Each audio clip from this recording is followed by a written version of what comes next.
Olá, neste vídeo vou mostrar como ativar ou desativar a gaveta de aplicativos no Samsung Galaxy S25 Plus.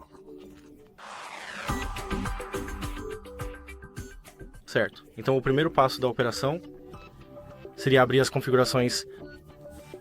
Agora nas configurações role um pouco para baixo até encontrar a seção da tela inicial.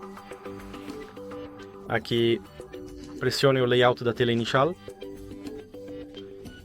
E agora, dependendo da sua preferência, escolha entre as telas inicial e o P, que ativarão a gaveta de aplicativos, ou sem ela, apenas a tela inicial. Eu acabei de ativá-la. E como você pode ver, temos a gaveta de aplicativos de volta.